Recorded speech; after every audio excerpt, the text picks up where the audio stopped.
अस्सलाम वालेकुम नाज़रीन, टॉक शोज़ पाकिस्तान के साथ मैं हूँ बुशरा रशीद। इस वक्त हमारे साथ मौजूद हैं पाकिस्तान तहरीक इंसाफ की रहनुमा मिस आमना उल्फत। मिस आमना उल्फत सियासत में वाबस्तगी और वफादारी का नाम है। वो पंजाब असम्बली की रुकन रह चुकी हैं और जब मुस्लिम लीग काफ में थी तो उनकी सियासत का महवर साबिक वज़ीर आला पंजाब चौधरी परवेज़ इलाही थे। चौधरी परवेज़ इलाही पाकिस्तान तहरीक इंसाफ में शामिल हुए और तहरीक इंसाफ के सदर बने तो आमना उल्फत भी तहरीक इंसाफ में शामिल हो गईं। आमना उल्फत एक ऐसी खातून सियासी रहनुमा है जो सियासी वाबस्तगी और पार्टी के साथ वफादारी की मिसाल है। आइए उनसे बातचीत करते हैं। अस्सलाम वालेकुम, कैसे हैं आप? अल्लाह का शुक्र है। आप सुनाएं बुशरा, कैसी हैं? बहुत शुक्रिया, आपने अपना कीमती वक्त दिया। मुस्लिम लीग काफ में आपको बहुत इज्जत की निगाह से देखा गया और इसके सदर चौधरी शुजात हुसैन थे, लेकिन जब चौधरी परवेज़ इलाही ने पाकिस्तान तहरीक इंसाफ ज्वाइन कर ली तो आप भी काफ लीग को छोड़कर पीटीआई में आ गईं। ये पार्टी के साथ वफादारी थी या पार्टी के रहनुमा चौधरी परवेज़ इलाही के साथ? देखिए, बात यह है कि वफादारी तो मेरी चौधरी बरादरान और उनके ख़ानदान सबके साथ है, सबके ही मुझ पे एहसानात हैं, इसलिए मेरे लिए तो सब भी मोहतरम है। लेकिन ख़ास तौर से मेरी जो जिसको कहते हैं ना वाबस्तगी, वो मोना सिलाई साहब के साथ थी, क्योंकि मोना सिलाई साहब ने जब 152 का इलेक्शन लड़ा तो उन्होंने पूरी पार्टी में से मुझे सिलेक्ट किया। गुजरात में भी इलेक्शन होते हैं तो मोना साहब और परवेज़ इलाही साहब मुझे गुजरात भी ले जाते हैं, वहाँ पे भी मैं इलेक्शन उनके में ही कंटेस्ट करती हूँ।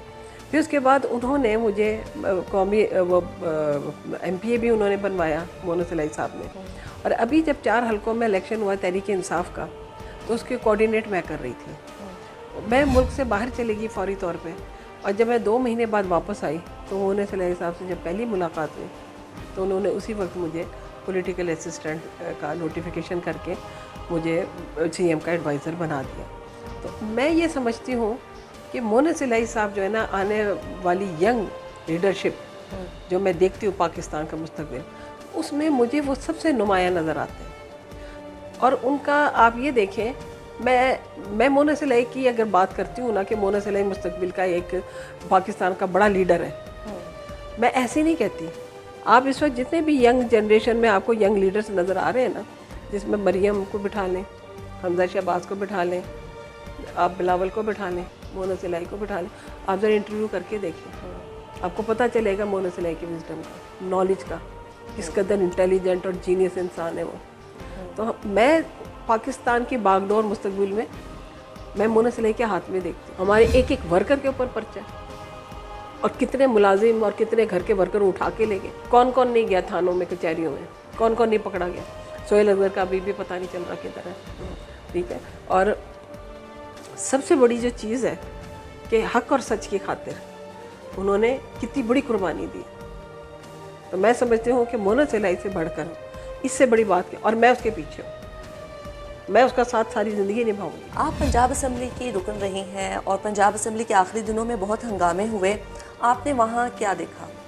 देखिए, बात यह है कि मैंने एक खींचातानी जो देखी है ना, 2008 की असम्बली जो थी उसमें नून लीग का एक ही वतीरा था कि उनकी सिर्फ इंतकामी कार्रवाई थी कि किसी तरीके से फॉरवर्ड ब्लॉक बना के हम काफ लीग को ख़त्म कर दें।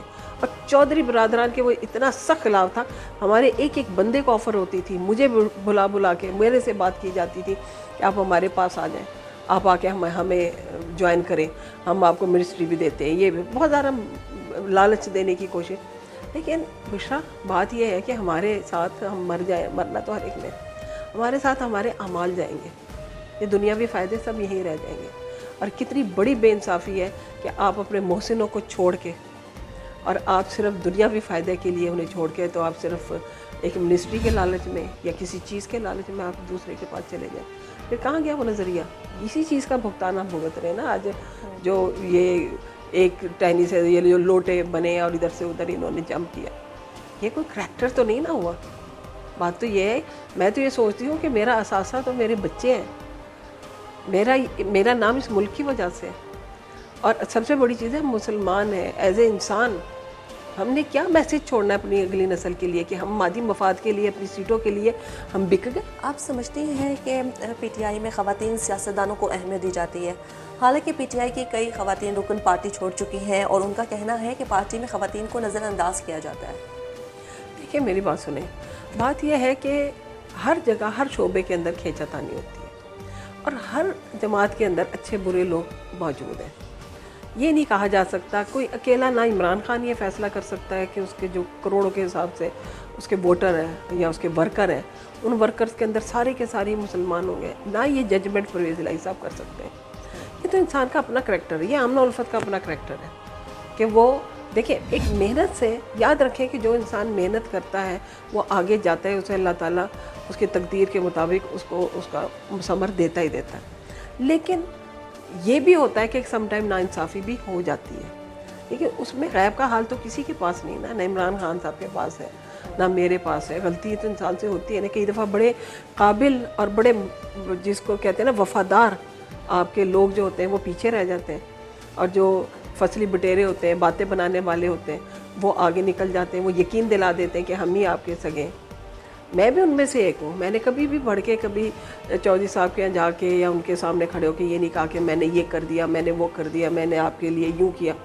میں کام پہ یقین رکھتی ہوں، میرے کام کو وہ خود دیکھ رہے ہوتے ہیں، میں باتیں بنا کے ہاں بالکل کام نظر آنا چاہیے، اور لیڈرشپ کی بھی آنکھیں کھلی ہونی چاہیے، انہیں پتہ ہونا چاہیے کہ یہ جو میرا ورکر ہے یہ کون کام کر رہا ہے اور کون خالی باتیں بنا رہا ہے، اور جو جھوٹ کو سچ ثابت کرنے کی کوشش میں اور سچ کو جھوٹ بنانے کی کوشش میں، اس کی پہچان، اس کے لیے لیڈرشپ کو بھی اپنی آنکھیں کھلی رکھنی چاہیے۔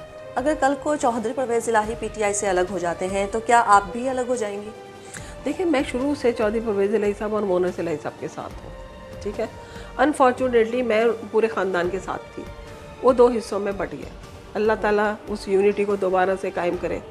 ان کا خاندانی اس حوالے سے بڑا ہی پاپولر تھا، اور ہر کوئی سوچتا تھا کہ پاکستان میں جب بھی کوئی مصیبت آئے گی تو چودھری برادران جائیں گے اور مصالحت کروا دیں گے۔ آپ کیا سمجھتی ہیں ان اختلافات کی بنیاد کیا بنی؟ دیکھیں اس کی بنیاد جو ہے نا، جو میں سمجھتی ہوں، یہ ایک آپ جس کو سازش کہہ لیں، یہ ایک نظر کہہ لیں، کوئی حسد کہہ لیں کہ ان کے خاندان کو ایک نظر ہی لگی میری تو نزدیک۔ دوسری بات یہ ہے کہ سازشی ٹولے جو ہے نا وہ اپنے ہر دور میں ایکٹیو رہتے ہیں، اور شیطان جو ہوتا ہے نا وہ کوشش کرتا ہے کہ ڈیوائڈ اینڈ رول۔ یہ ایسے وہاں پہ کریکٹر موجود ہیں ہمارے ہاں جو اس چیز کے اوپر کام کرتے ہیں، اور انسان ہے۔ غلط اور صحیح کی پہچان اس وقت ہوتی ہے جب غلط اور جھوٹ جو ہے نا وہ نقصان پہنچا چکا ہوتا ہے، تو تب مورخ لگتا ہے کہ نہیں فلانا بندہ جو ہے نا فلاں وقت پہ اس نے یہ بات کی تھی وہ صحیح کہہ رہا تھا، لیکن اس وقت تک نقصان ہو چکا ہوتا ہے۔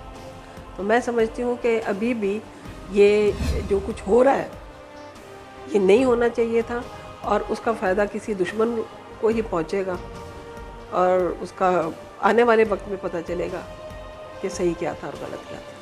فواد چودھری تو کہتے ہیں چودھری پرویز الہی پی ٹی آئی میں اس طرح ہے جیسے ہانڈی میں مسالہ۔ آپ کیا سمجھتی ہیں کہ چودھری پرویز الہی گروپ کے خلاف پی ٹی آئی میں بھی کوئی گروپ ہے؟ نہیں، ایسی کوئی بات نہیں ہے۔ بات یہ کہ فواد چودھری صاحب کا ہی آج بھی بیان تھا، انہوں نے کہا کہ اگر پرویز الہی صاحب اور مونس الہی صاحب ایم پی اے بن جاتے ہیں تو وہ وزیر اعلیٰ جو ہے وہ ہو سکتے ہیں۔ بات یہ ہے کہ میں نہیں سمجھتی، کیونکہ وہاں پہ میں نے دیکھا ہے کہ وہی فواد چودھری صاحب بھی پرویز الہی کے ساتھ، ہاں غلطیاں ہو سکتی ہیں، اپنا بیانات کے اندر بھی غلطیاں آ سکتی ہیں، اور پارٹی کے اندر اختلاف رائے تو ہوتا ہی ہوتا ہے، ہر جگہ ہوتا ہے۔